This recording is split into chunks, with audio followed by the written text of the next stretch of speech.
ఓం సాయిరామ్. ముందుగా అందరికీ గురు పౌర్ణమి శుభాకాంక్షలండి. నాతో పాటు ఈ పారాయణాన్ని ప్రతిరోజు వింటున్న ప్రతి ఒక్కరిపైన ఆ బాబావారి ఆశీస్సులు నిండుగా మెండుగా ఉండాలని కోరుకుంటూ, గురు బ్రహ్మ గురు విష్ణు గురుదేవో మహేశ్వర గురు సాక్షాత్ పరబ్రహ్మ తస్మై శ్రీ సాయినాథాయ నమః. ఈరోజు అధ్యాయాన్ని మొదలు పెట్టేద్దామండి.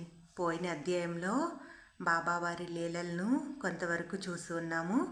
ఈ ముందు వచ్చే అధ్యాయాల్లో బాబావారి లీలలను, ఆశయాలను, అనుగ్రహానికి మనం కూడా పాత్రులమవుదామండి. ఓం సాయిరామ్. ద్వారకామాయిలో దునిని ప్రారంభించిన తరువాత బాబా ఎక్కువగా పగలంతా దునికెదురుగా మసీదు గోడకు ఆనుకుని ఉండేవారు. భౌతికమైన తన శరీరానికి జన్మనిచ్చిన తల్లి ఎదురుగా అలా కూర్చొని మనోభావాలను ఆమెతో లయం చేస్తూ ఉండేవారు. బాబా తరచుగా మసీదు మాయి అని సంబోధిస్తూ ఉండేవారు. అంటే మసీదు తల్లి అని అర్థం. అప్పుడప్పుడు భాషకందని భావాలను ఆ తల్లికి తెలియపరుస్తూ ఉండేవారు. ఈ శరీరం ఉన్నప్పుడే నాది, నావారు అనే బంధాలు, శరీరం నుంచి ప్రాణం బయటకు పోతే దానికి ఏ విధమైన బంధాలతోనూ సంబంధం లేదు. యోగులకు, త్యాగులకు, ముముక్షువులకు అలాంటి స్థితిలో దేని మీద ఆశ లేక, కోరిక లేక నిశ్చలమైన ఆత్మానంద స్థితి కలుగుతుందట. సాధారణ మానవులు ప్రాపంచిక వ్యవహారాలు, ఆశాపాశల నుంచి బయటపడలేక పునర్జన్మను ఆశిస్తారట. అలా జన్మించడం పునర్జన్మ. ప్రపంచం మీద, శరీరం మీద కోరికలు, ఆశలు నశిస్తే ఆ ప్రాణం మళ్ళీ భూమి మీదకు రావాలని అనుకోదు. అదే మోక్షం, ముక్తి. అత్యంత వైరాగ్య భావాలతో ముముక్షువులైన గురుదాన్, ద్వారకామాయి, వేంకుసాలు జ్యోతి రూపాలలో షిరిడీలో ఉన్నది కేవలం లోక కళ్యాణానికే గాని వారి కోసం కాదు. సమాన స్థితిలోనే ఇప్పుడు వారు అందరూ షిరిడీలో ఉన్నారు. సాయి శరీరంతో కనిపిస్తున్నారు, వారు కనిపించటం లేదు, అంతే. ఉదయం మహల్సాపతి మొదలైన భక్తులు పూజాది కార్యక్రమాలను ముగించుకోగానే ద్వారకామాయిలో దుని ఎదురుగా కూర్చుని ఆత్మావలోకనం చేస్తున్నట్లుగా ఉండేవారు సాయి. అలా చాలాసేపు నిశ్చలంగా కూర్చున్న తరువాత మధ్యాహ్నం 12 గంటల భిక్ష కోసం ఊరిలోనికి వెళ్ళేవాడు. రొట్టెలాంటి ఘన పదార్థాలను జోలిలోని ఆకులలో వేసుకునేవారు. పులుసు లాంటి ద్రవ పదార్థాలను ఫకీరులు వాడే లోటా లాంటి పాత్రలో వేసుకునేవారు సాయి. ఎవరైనా వారిని గమనించకపోతే ఫకీరొచ్చాడమ్మా అంటూ ఒక్కసారి మృదుమధురంగా పిలిచేవారు. ఆయన కళ్ళల్లోకి కళ్ళు కలిపి భిక్ష వేస్తున్నప్పుడు ఎవరైనా చూస్తే ఆ చూపుల్లోని ప్రేమ కోసం, అప్పుడు కలిగే ఆనందం కోసం ఎన్ని జన్మలైనా ఎదురు చూడాలనిపించేదట. ఇలాంటి అనుభూతులు సాయి శక్తిని గ్రహించిన వారికి మాత్రమే కలుగుతూ ఉండేవి. సాయితో దర్శన, స్పర్శన, సంభాషణలు చేయకుండా దూరాన్నించే విమర్శిస్తూ ఉండే బాటేలాంటి వారు చాలా కొద్దిమంది సాయిని ఆనాడు కూడా పరోక్షంగా విమర్శిస్తూ, దూషిస్తూ ఉండేవారు. మానవాలను సమానంగా భావించే బాబా ఆ విషయాలను పట్టించుకునేవారు కాదు.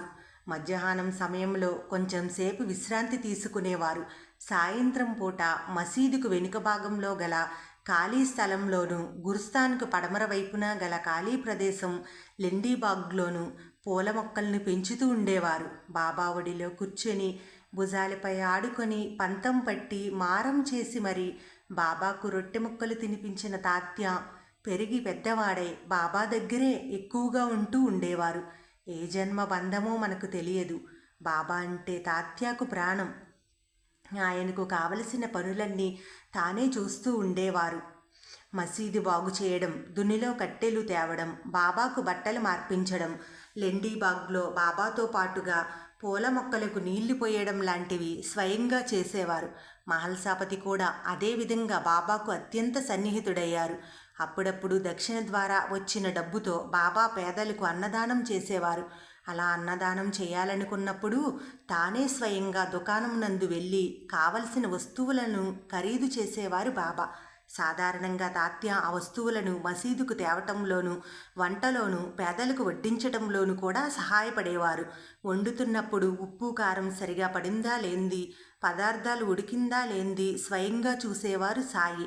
ఒక్కొక్కప్పుడు మాంసాహారాన్ని కూడా వండి పెట్టేవారు. పొగలు కక్కుతూ సలసలా కాగుతున్న పెద్ద పాత్రలో తన చేతిని పెట్టి లోపల ఉడుకుతున్న పదార్థాలను కలియ తిప్పేవారు.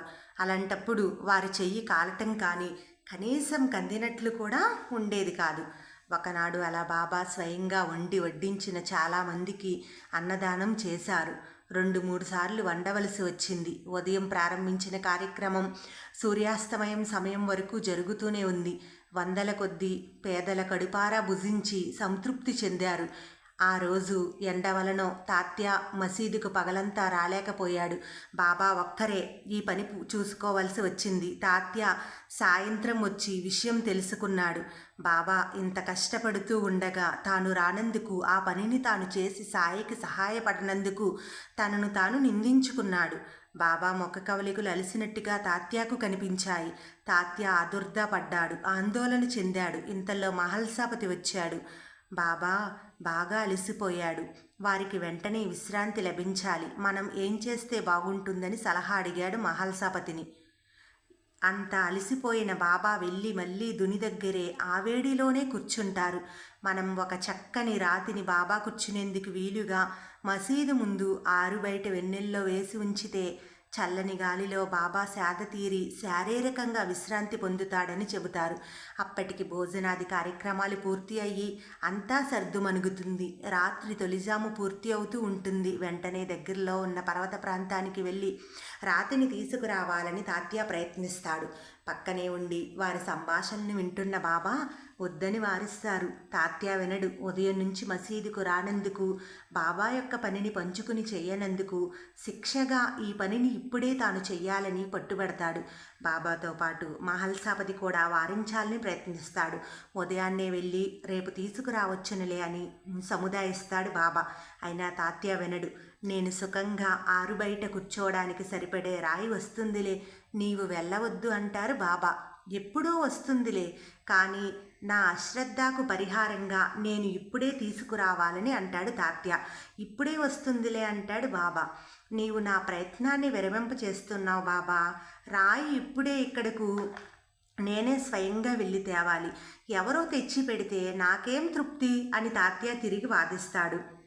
ఇంకెవ్వరూ రాతిని తీసుకురారులే తాత్య, నీవు శాంతించి కూర్చో. బాబా వారించినా ఊరుకోడు. ఈ క్షణంలోనే రాయి ఇక్కడికి ఉండి తీరాలి అంటూ బాబా మాటలు వినకుండా మసీదు బయటకు వెళ్తూ ఉంటాడు.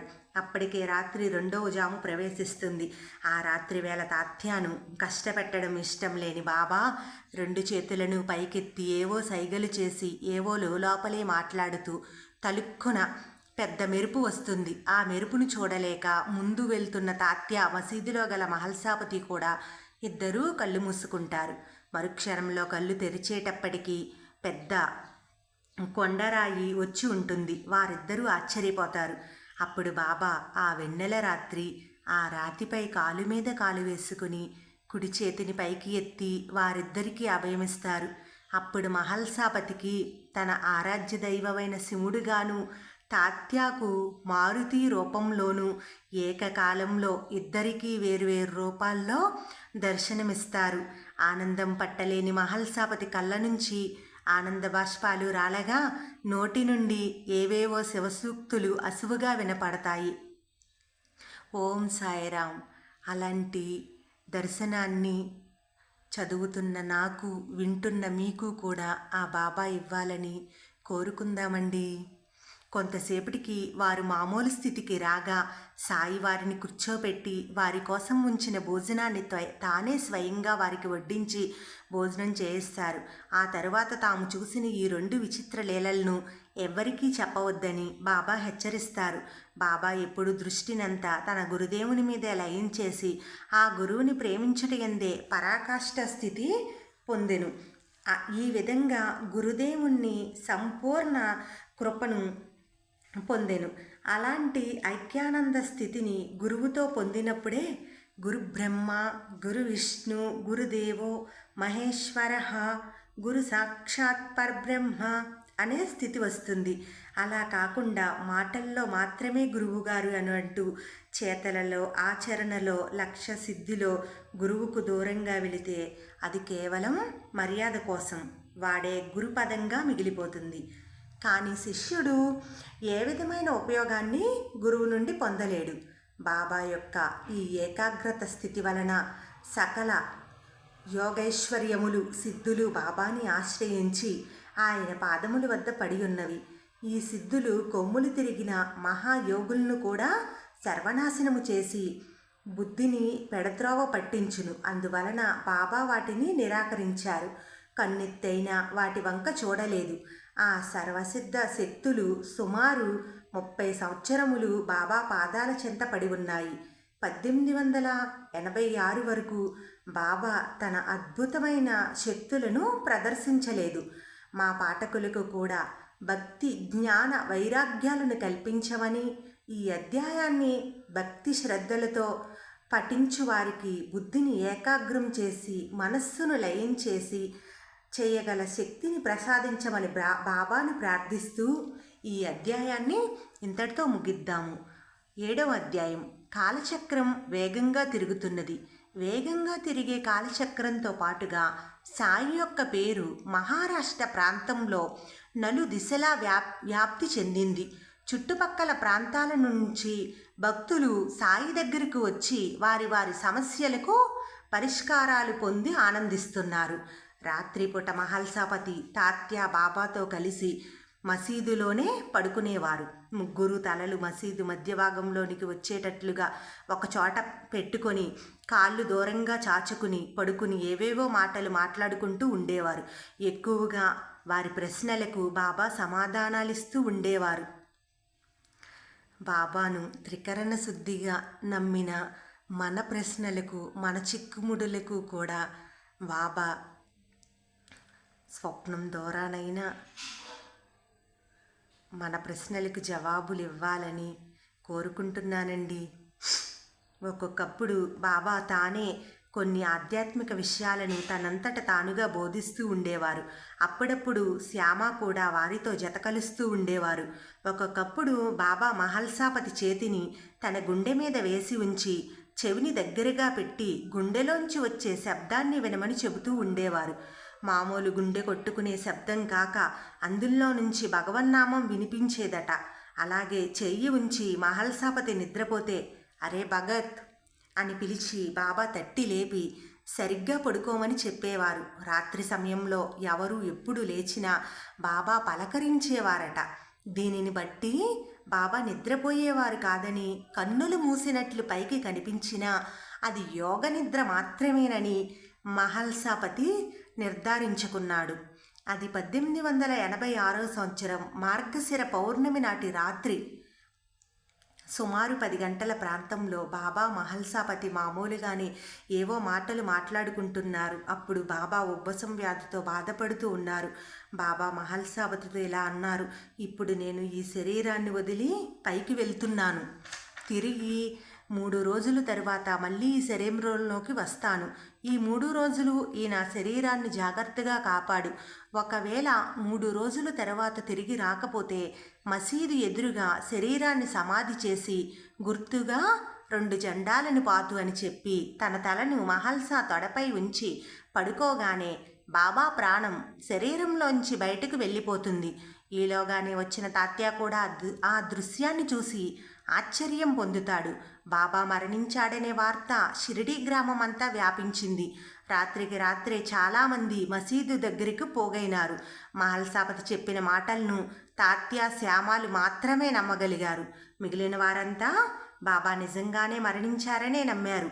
గ్రామ మునుసుబు బాటే ఇది మంచి అదునుగా తీసుకొని మహిమలు శక్తులు గలవాడు మరణించవలసిన అవసరం ఏముందంటూ రాద్ధాంతం చేయసాగాడు. తెల్లవారేసరికి గ్రామంలోని ప్రజలంతా మసీదు ముందు పోగయ్యారు. బాటే తన అనుచరులతో శవాన్ని తొలగించబోయాడు. మహల్సాపతి అడ్డుకున్నాడు. 3 రోజుల తరువాత తిరిగి వస్తానని సాయి చెప్పారు కాబట్టి 3 రోజులు ఈ శరీరం కదపడానికి వీలు లేదని గట్టిగా పట్టుబట్టాడు. గ్రామస్తుల్లో కొందరు 3 రోజులు చూసిన తరువాతే శవ సంస్కారం చేయవచ్చునని భావనతో ఏకీభవించడంతో బాటే ఏమీ చేయలేకపోయాడు. అయినా చనిపోయిన మనిషి తిరిగి బ్రతకడం అసంభవం అని అతని నమ్మకం. మూర్ఖంగా బాబా తిరిగి బ్రతికి వస్తాడని మహల్సాపతి నమ్ముతున్నాడని డాక్టర్ను పిలిపించి పరీక్ష చేయిస్తే విషయం అందరికీ కూడా తెలుస్తుందని ఆలోచించి 2వ రోజు డాక్టర్ కోసం అహ్మదాబాద్ నగర్ పంపుతాడు. 3వ రోజు ఉదయం ఆంగ్లేయ డాక్టర్ వచ్చి పూర్తి పరీక్షలు చేసిన తరువాత నిజానికి 3 రోజుల క్రితమే ఆ మనిషి చనిపోయినాడని, అయితే అప్పటి వరకు కూడా ఆ శరీరానికి శవ లక్షణాలు రాలేదని మాత్రం చెబుతాడు. ఏది ఏమైనా చుట్టుపక్కల పేగువ్యాధి ఉంది, బాగా వ్యాపించి ఉండడం చేత శవాన్ని అలా ఉంచడం మంచిది కాదని హెచ్చరిస్తాడు. ఎలాగూ 3వ రోజు పూర్తి కావస్తుంది కాబట్టి 4వ రోజు ప్రాణం రాకపోతే శవ సంస్కారం చేద్దామనే నిర్ణయానికి గ్రామస్తులంతా వస్తారు. 3వ రోజు గడిచిన తరువాత తెల్లవారుజామున 4 గంటల ప్రాంతంలో బాబా శరీరంలో ఊపిరి ప్రవేశించి గాలి పీల్చుకోవడం ప్రారంభమవుతుంది. కాళ్ళు చేతులు కదులుతాయి. క్రమంగా కొద్ది నిమిషాల్లోనే సాయి లేచి కూర్చుంటాడు. మహల్సా ఆనందాతిరేకంతో శ్రీ సాయినాథ్ మహారాజ్ కీ జై, శ్రీ సచ్చిదానంద సద్గురు సాయినాథ్ మహారాజ్ కీ జై అని పెద్దగా అరుస్తాడు. కుడికిపాట్లు పడుతున్న తాత్య, శ్యామాలు ఉలిక్కి పడిలేస్తారు. వారు కూడా ఆనందాన్ని అణుచుకోలేక శ్రీ సాయినాథ్ మహారాజ్ కీ జై, శ్రీ సాయినాథ్ మహారాజ్ కీ జై అని పదే పదే బిగ్గరగా జై జై ధ్వానాలు చేస్తూ బాబా పాదాల చెంతకు చేరుతారు. ఈ హడావిడిని విన్న ఊళ్ళో వాళ్ళు కూడా చకచక ద్వారకామాయి దగ్గరకు చేరుకొని బాబాకు సాష్టాంగ ప్రణామాలు చేసి బాబాను చూసి విస్మయం చెందుతారు. స్వయంగా తానే పిలిపించిన ఆంగ్లేయ డాక్టరు పరీక్షించి శవము అని తేల్చిన బాబా శరీరం బ్రతికి తిరుగుతూ ఉండడం చూసిన బాటే కూడా బాబా సాక్షాత్ దైవ స్వరూపుడని నమ్ముతాడు. ఆనాటి నుండి బాబా ప్రచారకునిగా మారి తనకు తెలిసిన వారందరినీ బాబా దగ్గరకు పోయి ఆయనకు మొక్కి జన్మధన్యం చేసుకోండని సూచిస్తూ ఉంటాడు. నేను కూడా నాకు తెలియని వయసు నుండి కూడా బాబాకు ఆకర్షితురాలనయ్యానండి. బాబా గుడిలో గుడి కడగడం, ఆయన బట్టలు ఉతకడం, ఆయనకి అభిషేకం చేయడం, ఆ ఆనందం ఎలా ఉండేదంటే నిజంగా బాబా నాతోనే ఉంటున్నాడేమో అన్నంత ఆనందంగా ఉండేదండి. గురువారం వస్తే బుధవారం నైటే తెల్లారిపోతుందేమో, నేను బాబాకి సేవ చేయలేనేమో అన్నట్టుగా 2ంటికే లేచి చకచక గుడి దగ్గరికి వెళ్ళి బాబాకు ఆ పనులన్నీ ఎంతో ఆనందంగా చేసి వచ్చేదాన్నండి. ప్రాణం ఎంతో తృప్తిగా ఉండేది.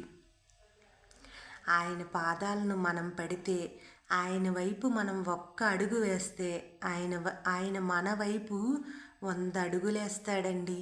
ఆయన మనకు వెన్ను అండగా దండగా నీడగా ఉంటాడండి. ఇక కథలోకి వెళ్తే 1886లో జరిగిన ఈ సంఘటన తర్వాత బాబా కూడా అనేక చిత్రమైన లీలలను చూపుతూ ఎక్కడెక్కడి నుంచో ఎందరెందరినో భక్తులను షిరిడీకి లాగుతూ వారికి అనేక మహిమలు చూపుతూ విశ్వాసం కలిగిస్తూ అనేక విధాలుగా వారిలో పరివర్తన తీసుకొచ్చిన విధానాలు లీలల రూపంలో తెలుసుకుందాము. నిజానికి సాయి చూపిన లీలలు మహిమలు ఇప్పటి నుంచే అధికంగా ఉన్నాయి. ఇక 1890 నుండి 1918 వరకు 28 సంవత్సరాల పాటు జరిగిన సాయి జీవిత చరిత్రనే యథార్థానికి మనకు కావలసిన అవసరమైన చరిత్ర. బాబా బోధనల, లీలల, మహిమల ఈ కాలంలోనే జరిగాయి. ఇది సాయి సంకల్పించిన సంపూర్ణ జీవిత చరిత్ర కాబట్టి దీనిని ఇంతవరకు ఒక కథలానే తెలుసుకున్నాము. ఇక ముందు రాబోయే జీవిత చరిత్రను భక్తి శ్రద్ధలతో, నియమ నిష్టలతో హృదయానికి హత్తుకుని విషజ్ఞానాన్ని సరైన విధంగా బుద్ధి గ్రహించే విధంగా పారాయణాన్ని సాగించమని సాయిని ప్రార్థిస్తూ ఈ అధ్యాయాన్ని ఇంతటితో ముగిద్దామండి. ఓం సాయిరామ్. మిగిలిన కథలను, ఆయన లీలలను, ఆయన మన జీవితంలో ఆయన్ని హత్తుకునే విధంగా, ఆయన మనల్ని హత్తుకునే విధంగా ఈ పారాయణాన్ని నేను చదివి మీకు వినిపిస్తానండి. మీరు విని బాబా కృపను పొందాలని మనస్ఫూర్తిగా కోరుకుంటూ, ఈ గురు పూర్ణిమ నాడు బాబా మీ అందరి తరపున బాబాని నేను కోరుకుంటున్నానండి. ఆయన ఆశీస్సులు మీ అందరిపై ఉండాలని.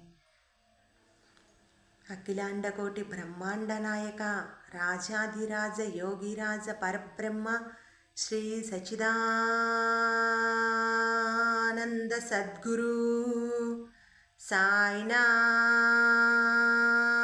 మహారాజ్ की जय.